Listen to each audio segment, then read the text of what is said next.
யூடியூபர்ஸ்க்கு ஒரு வரமுறை வேணும். காட்டுறது இதெல்லாம் வந்து பார்த்தா இன்னைக்கு சின்ன பசங்க கெட்டு போகிறாங்க.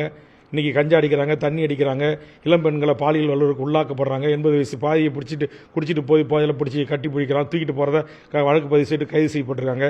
நான் யாரை மனசில் வச்சுக்கிட்டு பேசணும்னோ அவர்கள் காவல்துறையால் ப்ராஸ்டியூட் வழக்கில், விபச்சார வழக்கில் கைது செய்யப்பட்டு சிறைப்படுத்தப்பட்டிருக்காங்க. அப்போ அவர்களோடு போய் மாணவிகளையும் அவருடைய பெற்றோரையும் ஒப்பிட்டு தங்களை நம்பி வந்தவர்களை அசிங்கப்படுத்தி அவர்களை வந்து ஒரு அவமானப்படுத்துகிற செயலில் நான் ஈடுபடலை. விஜய் ரசிகர்கள் தான் ஈடுபடுறாங்க. நான் சொன்னது அந்த ஒரு துளி, ஒரு வித்தின் செகண்ட்ஸ், அது ஒரு ஒப்பீட்டுக்காக சொன்னேன். இப்படி நீங்கள் ஆடையை அவுத்து போட்டுட்டு அது நேரடி காட்சியில் சமூக வலைத்தளத்தில் காட்டி பணம் சம்பாதிக்கணுமா? இந்த பணம் சம்பாதிப்பதை விட நீங்கள் அதுக்கு நேரடியாக இப்போ மும்பைலாம் அனுமதிக்கப்பட்ட முறைமைகள் இருக்குது, அதுமாரி இடங்களில் போய் நீங்கள் அப்படி சம்பாரிச்சுட்டு போகலாமா அப்படின்ட்டு ஒரு கோபத்தின் வெளிப்பாடு, இந்த சமூகத்தின் மீது இருக்கிற அக்கறையின்பால் கோபத்தின் வெளிப்பாடு, ஒரு மிகப்பெரிய ஒரு கொதி நிலையில் நான் சொன்ன அந்த வார்த்தை. நீங்கள் அதை பிடிச்சி வச்சுட்டுறீங்க. நான் கேட்குறேன், இன்றைக்கி தமிழ்நாட்டில் இருக்கிற சீரியல்கள் இன்றைக்கி கலாச்சார சீரியல் தரலையா? இன்றைக்கி யூடியூபர்ஸு நான் சொல்கிற மாதிரி மோசமான காட்சி அமைப்புகளோட நடிக்கலையா? அப்படி நடிக்காம இன்றைக்கி இந்த ஆதாரங்களை உள்ளாக்கி காவல்துறை கைது செய்து சிறையில் அடைக்குது விபச்சார வழக்கில். ஆக இது போன்ற ஒரு சமூக சீரழிவை நோக்கி தமிழ் சமூகம் மிகப்பெரிய அளவில் பாதிப்புக்கு உள்ளாகுது. இங்கே ஒரு கலப்பின மாநிலமாக இது உருவாகிட்டு இருக்கு. இன்றைக்கி டெல்லி, மும்பை, கல்கட்டா, பெங்களூர்லேருந்து இங்கே வர்ற பல மாநிலத்தை சேர்ந்தவர்கள் அவர்கள் மாநிலத்தினுடைய கலாச்சார உடைகளோடு தான் இங்கே சென்னை வீதிகளில், பாண்டிச்சேரி வீதிகளில் திரிகிறாங்க. போய் பாருங்கள், இன்றைக்கி பாண்டிச்சேரி முழுக்கும் 2 பீஸோட தான், இன்றைக்கி சென்னை ஈசிஆர் முழுக்கும் 2 பீஸோட தான். இதான் தமிழுடைய கலாச்சாரம், இதான் தமிழுடைய பண்பாடு. ஆக இந்த வேதனைகளால் இங்கே தண்ணி அடிச்சுட்டு அங்கங்கே கட்டி பிடிச்சி கிடக்கிறது, உருண்டு கிடக்கிறது, ஆடை இல்லாமல் கிடக்கிறது, இதெல்லாம் மிகப்பெரிய சமூக விரோதம். இப்போ என்கிட்ட இருக்க சில காட்சிகள்லாம், ஒரு கொரோனாவுக்கு மருத்துவர்கள் செவிலியர்கள் போய் ஒரு வீட்டில் டெஸ்ட்டுக்கு உங்களை சோதிக்க வந்திருக்கோம் அப்படின்னு ஒரு வீட்டில் போய் கதவு தட்டி கூப்பிட்றாங்க.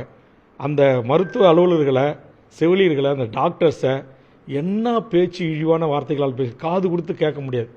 இப்போ பத்திரிக்கை உங்ககிட்ட நான் போட்டு காட்டுறேன், நீங்கள் வேணுமா அதை காது கொடுத்து கேட்டுருங்க. அப்போ இது இந்த வக்கரமான வார்த்தைகள்லாம் எங்கேருந்து வருது? அப்போ வருது இல்லையா? அது வருது அப்படின்னு சொல்லி காட்டணுமா இல்லையா? இப்போ இதனால் இந்த சீரழிவு ஏற்படுகிறது அப்படின்னு நான் சொல்லணுமா இல்லையா? அதை ஒரு அரசியல் கட்சி தலைவராக, ஒரு மக்கள் பிரதிநிதியாக இதை சுட்டி காட்டுன்னு நானே குற்றவாளியா? ஆக இந்த போக்கு என்பது ஆரோக்கியமானது அல்ல. அதனால தான் சொல்கிறேன், என் பேச்சின் குறை கண்டுபிடிப்பவர்கள் அந்த பேச்சு, அந்த வலி தோய்ந்த அந்த வார்த்தைகளை ஏன் நான் விட்டேன் என்பதற்கான காரணங்களை என்கிட்ட கேட்கணும். அதை கேட்டு தெளிவுபடுத்தி மக்கள்கிட்ட கொண்டு போய் சேர்க்கணும். இதுதான் பத்திரிக்கை தர்மம், இதுதான் யூடியூபருடைய தர்மம். அதை விட்டுட்டு உங்களுக்கு விஜய் கட்சியை ப்ரமோட் பண்ணுறதுக்கு கொடுக்கப்பட்ட நிதியை பயன்படுத்தி கொண்டு விஜய் ரசிகர்களை கூட்டு வந்து உட்கார வச்சு வேல்முருகன் அதை பேசிட்டார், வேல்முருகன் எதை பேசிட்டார், எப்படி பேசலாம், அப்படி பேசலாம் அப்படின்னு சமூகத்தில் நடக்குதா இல்லையா? இந்த அவலங்கள் நடக்குதா இல்லையா? நீங்கள் 3 வயசு, 5 வயசு, 8 வயசு, 10 வயசு குழந்தைய கற்பழிக்கிறானா இல்லையா?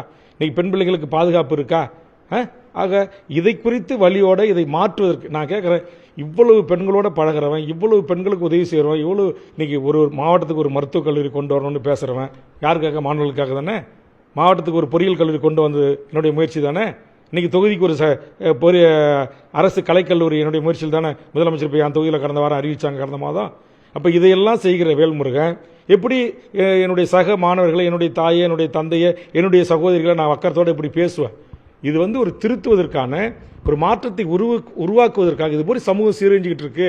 அதுக்கு நீங்கள் இது மாதிரி சமூக சீரழிவில் ஈடுபடுகின்ற அந்த விரல் விட்டு எண்ணக்கூடிய பெற்றோர்கள் என்று சொல்லக்கூடிய குடும்பமாக சேர்ந்து டிக்டாக் பண்ணி இப்படி அரைகுறை ஆடையோட என் சமூகத்தை சீரழிக்கிறீங்களா, சின்ன பசங்களை பாலியல் உணர்ச்சிக்கு தூண்டுறீங்களே, இது தவறு அப்படின்னு அவர்கள் செஞ்ச அந்த காட்சிகளை சொல்லி பேசி அதை மக்களுக்கு கொண்டு போய் சேர்ப்பதற்கான பேசப்பட்ட ஒரு கருத்தை வெட்டி ஒட்டி இவர்களைத்தான் பேசினார்கள் என்று நீங்களாக எடுத்துக்கொண்டு இந்த மாணவர் செல்வங்கள் மீது கரையை நான் சுமத்தியதாக குற்றம் சொல்வது ஏற்புடையதல்ல.